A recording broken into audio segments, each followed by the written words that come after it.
excited about the way we play.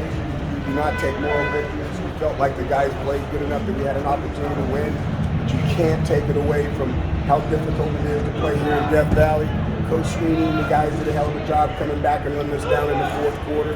And it's a heck of a football team. We wish those guys the best. We're the flagships for the ACC.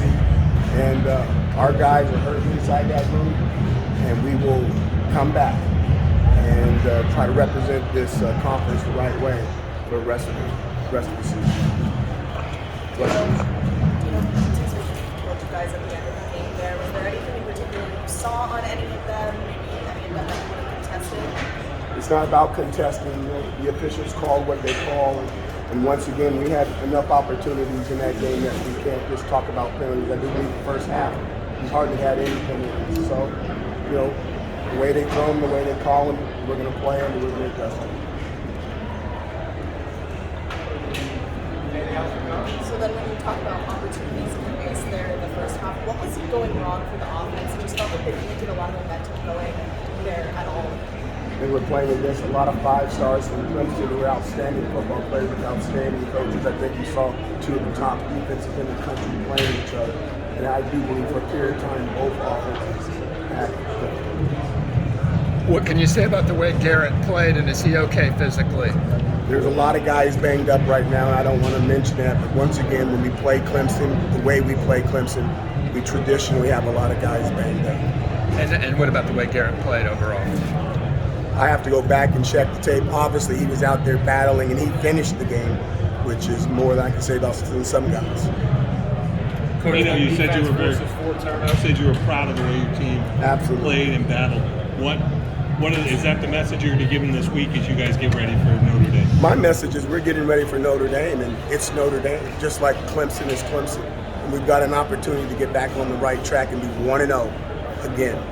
We started this journey in August, and every week we want to be 1-0. And I don't know the date, but I know we're in the middle of October, and it's the first time we've tasted defeat. And I want the taste out of my mouth, and I want to be back on the right side of it. Coach, through 3 quarters, your defense limits them to 10 points versus 4 turnovers. What were they doing to force DJ out of the game and really cause havoc? I just think they were playing their defense. If you like football, it was a fantastic game between the 2 defenses. Where the defense is better than the offense, yes. Did one offense get better at the end? Yes, it did. And I wish I could be saying that about our offense. But, okay, we played a football game, we're a family. We couldn't find a way to punch one more in. We knew one more was going to make the difference, but you got to take the hat off the Clemson. That defense is a big-time defense. Coach, one of the biggest positives in this game was Jihad Carter with the interception and the 90-yard fumble recovery touchdown. Talk to me about the impact that he had on this game and what you saw from him today. You know, big plays, obviously. You get the scoop and score, and then he turns around and gets that interception. You know, he's a playmaker.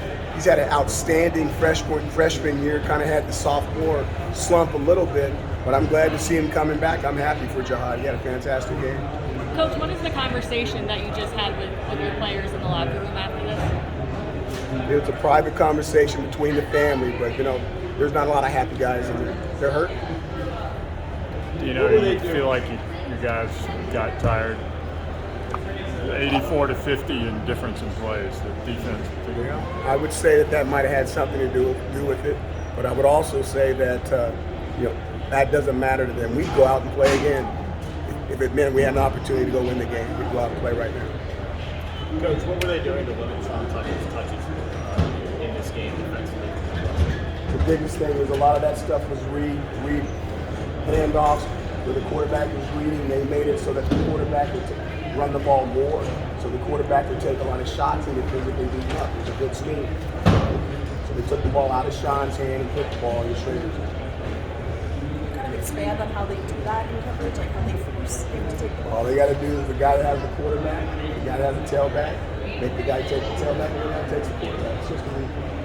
Coach, how much did this game feel like 2018? And then in Clemson? Here in 2018,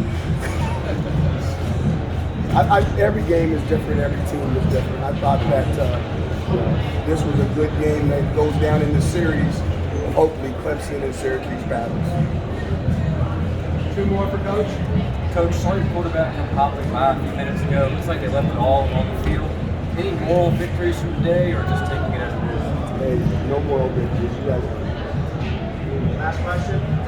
How prepared were you guys for the back defense?